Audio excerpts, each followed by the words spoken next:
Tonight on Cronkite News, since 2012, the Arizona State wrestling team has won 5 national championships. We'll introduce you to one of the team's coaches and tell you why he was just inducted into the Florida Wrestling Hall of Fame.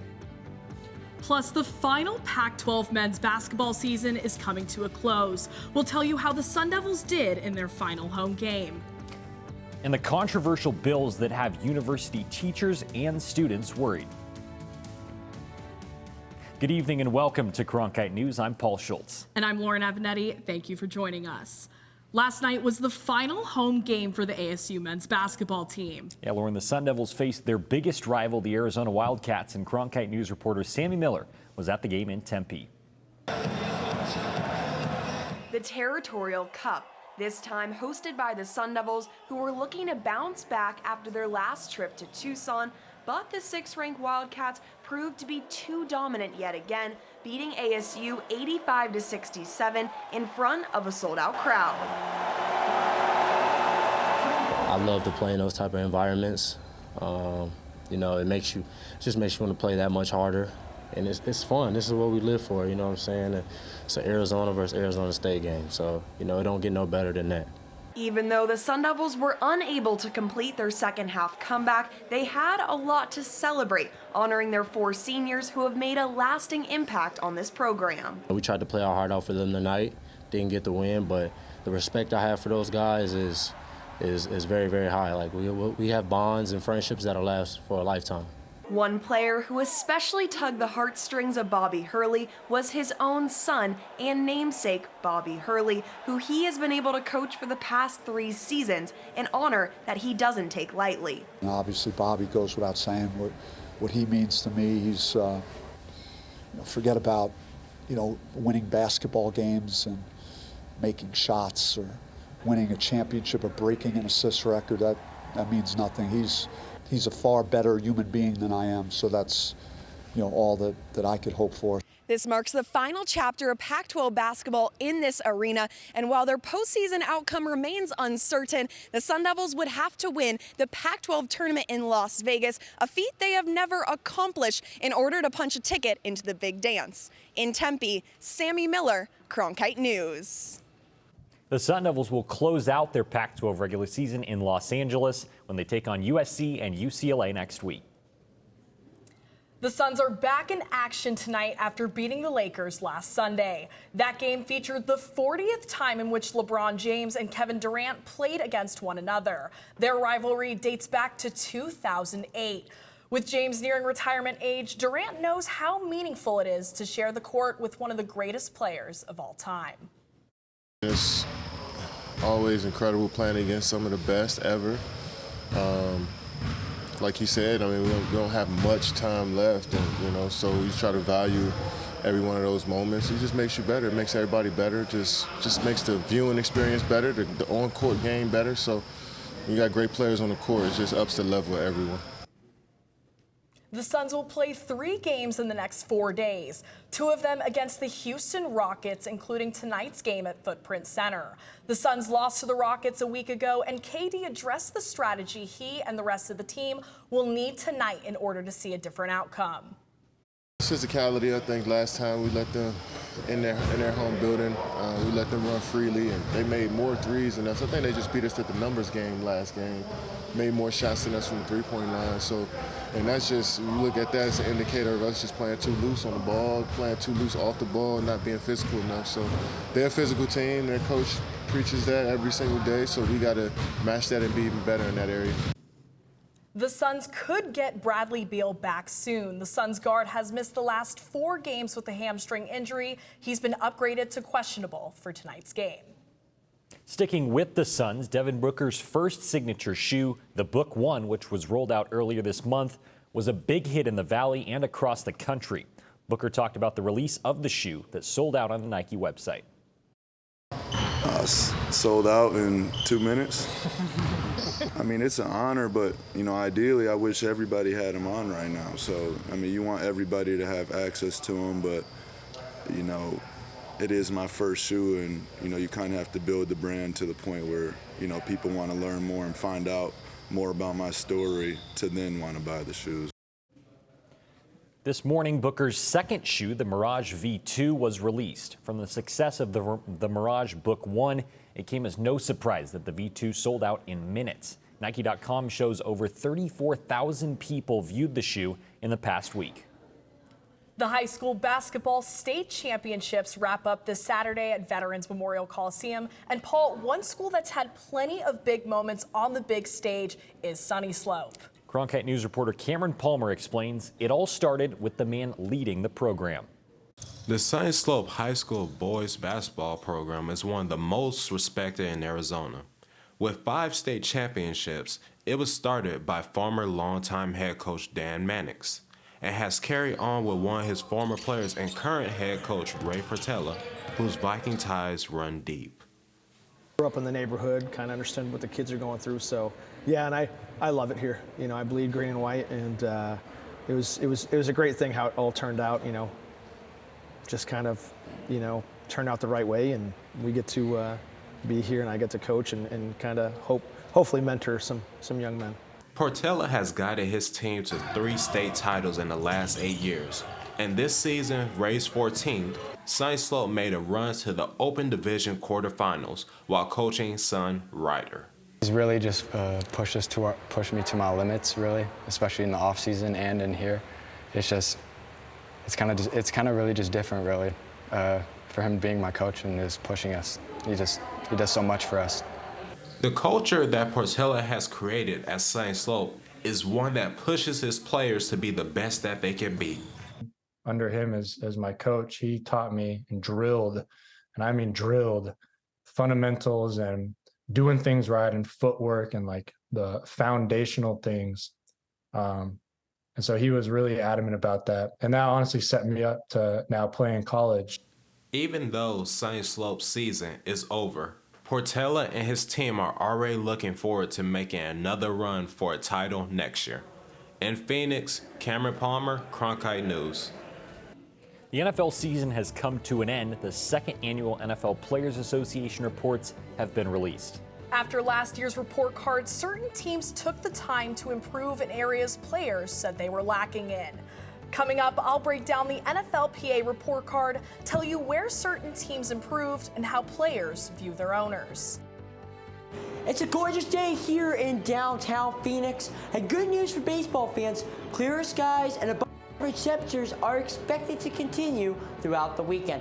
I'll have your full forecast coming up on Cronkite News after the break.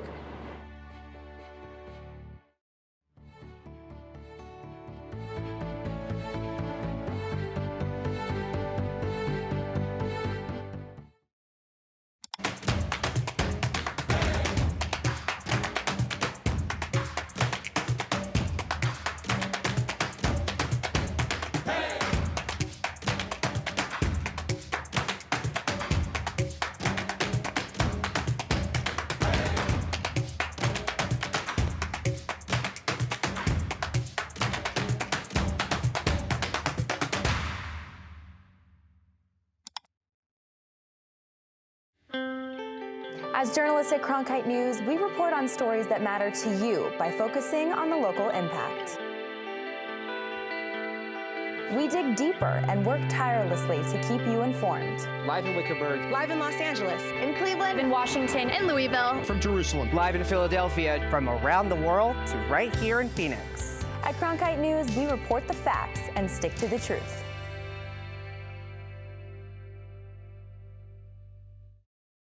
ASU's one and only student-run radio station, Blaze Radio, provides students with opportunities to cover a variety of topics. From music, this is Sun City Garage, to sports coverage. Against the Brewers in his last outing, he went to news. The bill also gives parents the ability to see. And entertainment updates. Blaze Radio offers a fun environment to gain valuable broadcast experience. To find out more, visit blazeradioonline.com. The second annual NFLPA report cards are out now. This is where players get the chance to grade their experiences at the team facilities in categories such as treatment of families, locker room, head coach, and owner, among others. So how did the cards do? Well, they ranked 27th with ownership and locker room being graded an F. On the other hand, head coach Jonathan Gannon was the only A on the report card with an A-. There has been some growth as they moved up 4 spots from last year, but there's still a ton of improvements to be made.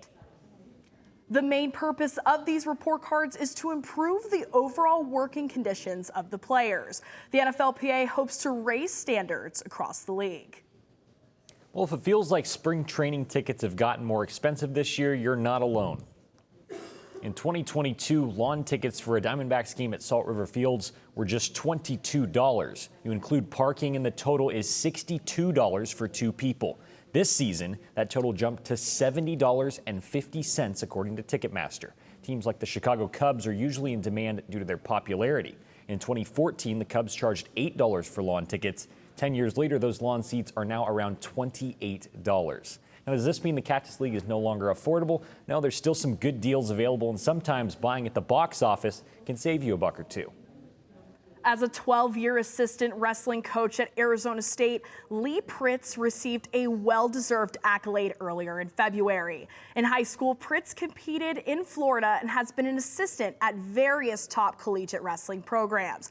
Jack Bartlett shares more on the highly esteemed coach. Since 2012, Arizona State assistant wrestling coach Lee Pritts has called Tempe, Arizona home, and earlier this month, Pritts was inducted into the Florida Wrestling Hall of Fame.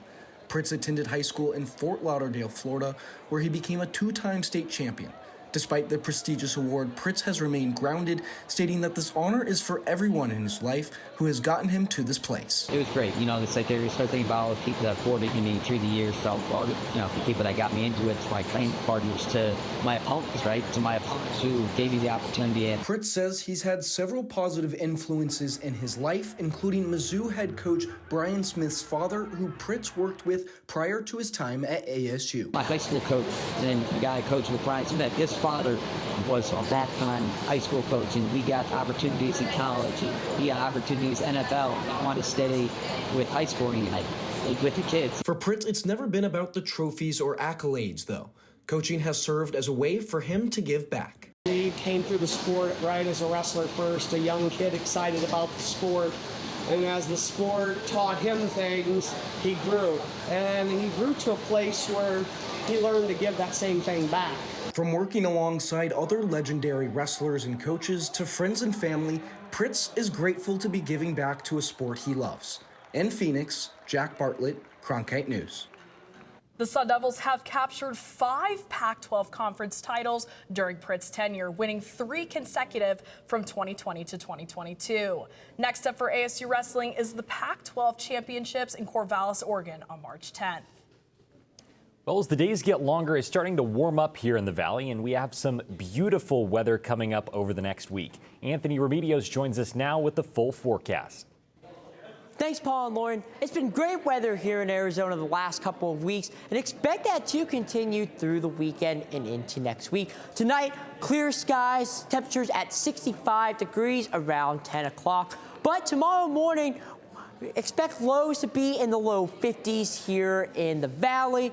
A little bit warmer in Yuma, 57 degrees, 47 in Tucson, and temperatures still in the low 30s up north tomorrow near Flagstaff. But during the day, we can expect to see warmer temperatures in the southern parts of the state. 79 in Yuma, 77 in Ajo, and 76 in Tucson. But as we go farther north, we'll see those temperatures cool off. 64 in Sedona and 56 at the Grand Canyon. But if you're looking for something to do tomorrow, let's take a look at the dog walking forecast courtesy of Chelsea. Sunny skies all day, temperatures starting at 56 degrees early in the morning, warming up to about 77 degrees by mid-afternoon, and cooling off as we approach dinner time. And as we look ahead to the 8-day forecast here, we'll see those temperatures this Friday and Saturday above average for this time of year, 80 degrees over the next 2 days before mid-70s starting Sunday and for most of next week. Perfect if you want to check out one of the many Cactus League spring training games going on right here in the Valley. But that's all for now, folks. From the Cronkite Weather Center, I'm Anthony Remedios. Back to you at the desk.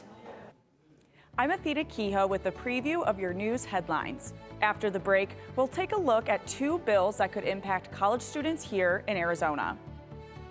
Plus, President Biden and former President Trump visit the border today. Details on their competing visits coming up.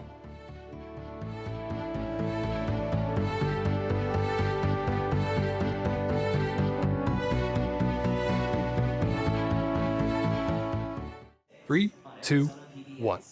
Cronkite News.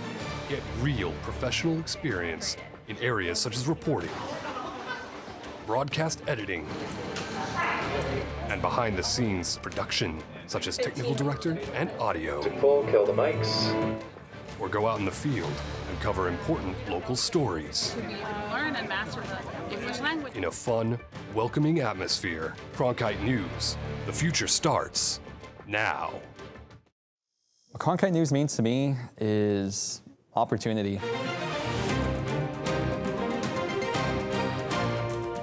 We do news right at Cronkite News, serving a community ethically, honestly, and truthfully. And we can provide a necessarily different angle, different voice for those people that really need it. The students, they have a lot of passion for journalism. I get to do a lot of stories about the Hispanic community. And we have access to cover all of these sorts of events and get media coverage of all these different personalities and athletes, and that's just a huge thing. But it's also a chance for people here to be humanized. Individuals of all walks of life. Cronkite News will help take the next generation of journalists onto their next careers. I am old enough to remember Walter Cronkite. We're putting a lot of pride on his name because we are practicing a lot of the things that he did. I think he'd be smiling from ear to ear. I. We are Cronkite.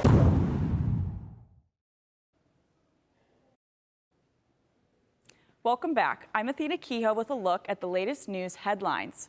Dueling visits to the U.S.-Mexico border today as President Biden and former President Trump toured the Texas border. President Biden visited the city of Brownsville, where border crossings have decreased.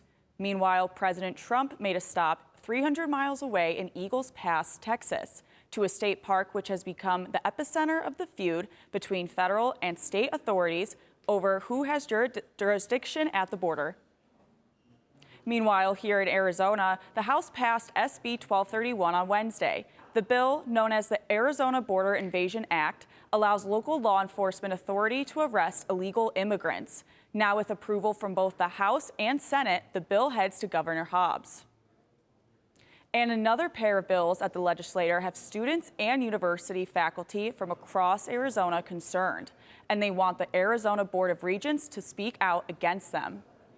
Cronkite News reporter Adriana Gonzalez-Chavez tells us why students and faculty are so passionate about the issue.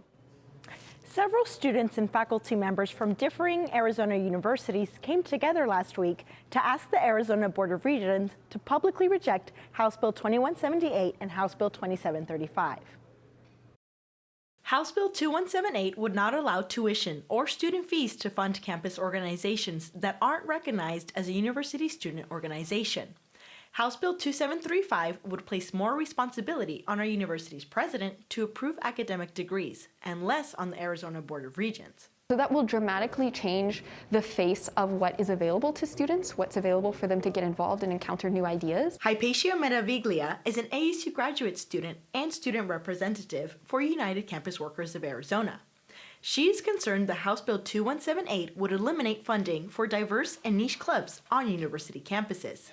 She says smaller groups who may struggle with funding on their own may ultimately disappear.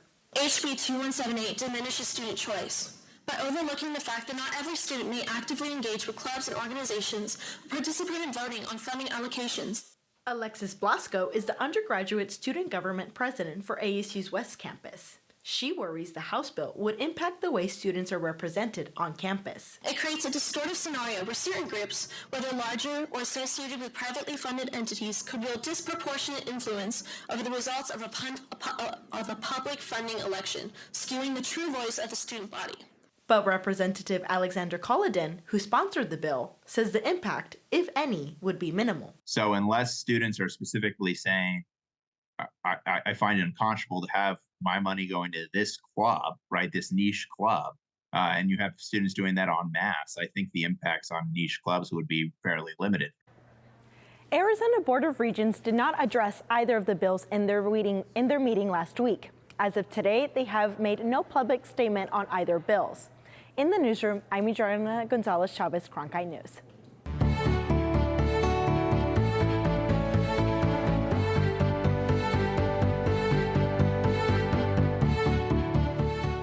Taking a look at news from across the nation, Florida Governor Ron DeSantis signed a bill today that would unseal documents from an investigation into Jeffrey Epstein.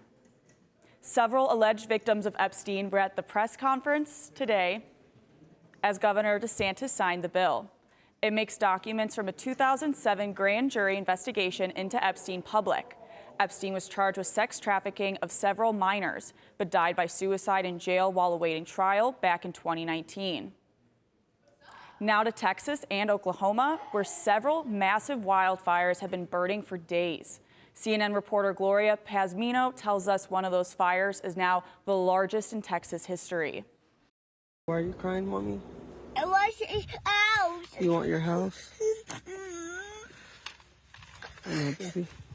We'll get another house, okay? The McCain family fleeing the flames of the fast-moving Smokehouse Creek fire, later returning to find their home in Pritts destroyed.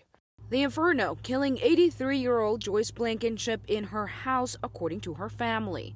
The fire also torching scores of other structures and killing thousands of cattle. Ranchers fighting to save their land and livestock. The biggest thing we lost was our grass. We did lose some cattle. Fortunately, it wasn't as bad as what you would think or what we had thought it would be. Windy conditions and dry brush are fueling the growing fire, decimating 200 acres of land every minute. It was really crazy, a lot of chaos, a lot of trauma, a lot of people displaced, and it was real sad. Longtime Pritts resident Danny Williams helped a neighbor escape the flames. He only had the shirt on his back and his dogs. He lost everything. The fire, which started in Texas, has spread into Oklahoma. Governors in both states activating extra resources to try and stop the blaze.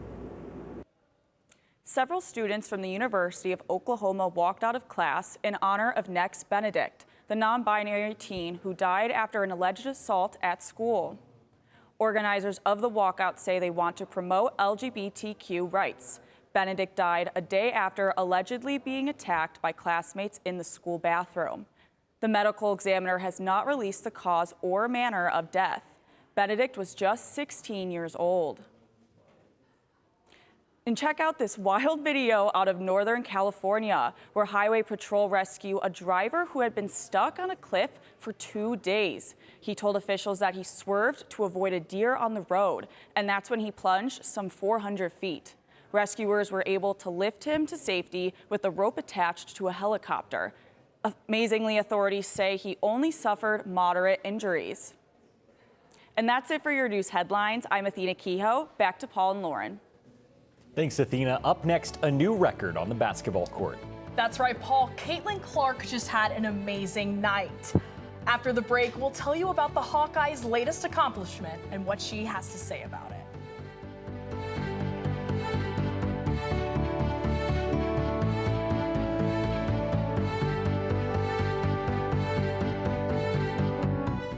Three, two, one.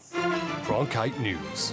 Get real professional experience in areas such as reporting, broadcast editing, and behind-the-scenes production, such as technical director and audio. Full kill the mics. Or go out in the field and cover important local stories. To be able to learn and master the English language. In a fun, welcoming atmosphere. Cronkite News. The future starts now.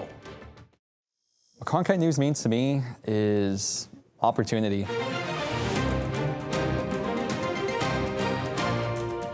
We do news right at Cronkite News, serving a community ethically, honestly, and truthfully. And we can provide a necessarily different angle, different voice for those people that really need it. The students, they have a lot of passion for journalism. I get to do a lot of stories about the Hispanic community. And we have access to cover all of these sorts of events and get media coverage of all these different personalities and athletes, and that's just a huge thing. But it's also a chance for people here to be humanized. Individuals of all walks of life. Cronkite News will help take the next generation of journalists onto their next careers. I am old enough to remember Walter Cronkite. We're putting a lot of pride on his name because we are practicing a lot of the things that he did. I think he'd be smiling from ear to ear. I.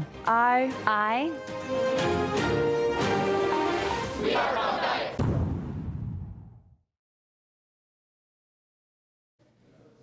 Welcome back, Lauren. We had another history-making move by Caitlin Clark. That's right, Paul. She broke the record for most points scored in women's basketball history earlier this month. She scored 33 points for the Hawkeyes, giving them the win against the University of Minnesota. That means she beats Lynette Woodard's record. And after the game, during this press conference, Clark gave the credit for this new record to Woodard. And today, she's declared she's going to the WNBA draft. Lauren, Clark is only 18 points away from breaking Pete Maravich's all-time record. And she's got one more game to catch Pistol Pete when Iowa plays #2 ranked Ohio State on Sunday. That's it for Cronkite News. Thank you for joining us. And to see top Arizona stories anytime, log on to cronkitenews.azpbs.org.